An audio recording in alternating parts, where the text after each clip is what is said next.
ইমন, হুম ইমন, হুম ওর বাবা ঘুমায় তোর। যা গোসল করে আয়। হুম সেই যে শীতকাল আসার আগে তুই একবার গোসল করেছিস, আর এর ফলে কি গোসল করেছিস একবারও? গাতে যে ইন্দুর মারা গন্ধ বেরতেছে। যা বাবা গোসল করে আয়।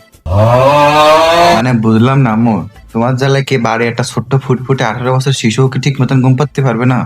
আবার বেলা 12টা এখন তো। আর কিরা হলো তোমার যে আমি মেলা কয়দিন গোসল করি, শীত আইস কয়দিন আমি একটু শুনি, কয়দিন আইস বললি তাই 2-3 মাস, খুব মেলা হয়ে গেছে। ওই দেখো হারামজাদার মুখে মুখে তর্ক। আরো 2-3 মাস গোসল করেন তারপর কি বড় মুখের কথা কইতেছে। আরে তুই যদি একটা 18 বছরের মানে শিশু হইস, তাহলে বাইরে যারা তোর হাঁটুর সাইজে, ওরা কি ওরা কি মেলা বড় বড় হয়ে গেছে? দেখো আম্মু, আমি অত কিছু জানি না। আর তোমরা কি কিরাম বাপ মা, মানে এই শীতকালে ছেলেপিলে গোসল করে মেরে ফেলিতে চিন্তা ভাবনা করতেছো? মানে কি অকালে তোমাকে মানে সন্তান হারা হওয়ার ইচ্ছা হইস নাকি? আপাতত কোনো গোসল করার প্ল্যান নেই, তুমি এখন যাও। আমি গোসল করার মধ্যে নেই এখন। তার মানে তুই গোসল করবি না? না।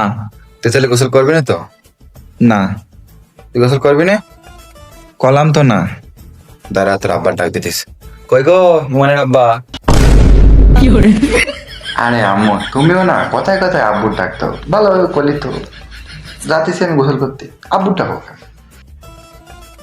কিরে এখন সরতিসির কেন? বাপের কথা কইছি আর এই জিনিসটাই গেছে কেন? সেই দিদি আমি করতেছি, কানে মোটে কথা ঢুকতিস না। এই বাপের কথা কইছি সেই জিনিসটাই গেছে। তাড়াতাড়ি যা পানি দিতেছি।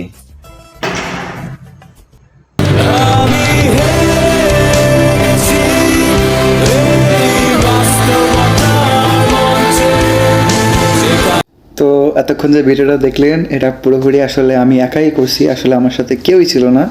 তো একা একা যতটুকু পারছি, এডিট থেকে শুরু করে ক্যামেরা, ডায়লগ ডেলিভারি, স্ক্রিপ্ট সব কিছু আমি করছি। তো হয়তো একদম মিস্টার পারফেক্ট হয়নি, তারপরেও নিজের থেকে যতটুকু আসলে করা সম্ভব ছিল সর্বোচ্চটা দিয়ে ভিডিওটা করছি। ইনশাল্লাহ ভবিষ্যতে আরও অনেক ভালো করব, আর খুব শীঘ্রই একটা মোবাইল কিনবো, ভালো একটা মোবাইল কিনবো। ইচ্ছা আছে স্যামসাং কেনার, কিনে আসলে ভালোভাবে এটা মানে কন্টিনিউ করার। সবাই আসলে আমার জন্য দোয়া করবেন, আর খারাপ লাগলো ভিডিওগুলো একটু কন্টিনিউ দেখবেন, সাপোর্ট করবেন, কমেন্ট করবেন বেশি বেশি করে, যাতে মন থেকে আরও বেশি বল পাই, আরও ভালো ভালো ভিডিও আপনাদের মানে দিতে পারি। আপনার বিনোদন মানে আসলে আমার কাছে বেশি খুশি। আমার জন্য যদি একটা মানুষ হাসে, তাহলে সেটা আসলে আমার কাছে অনেক বড় পাওয়া, অনেক বড়।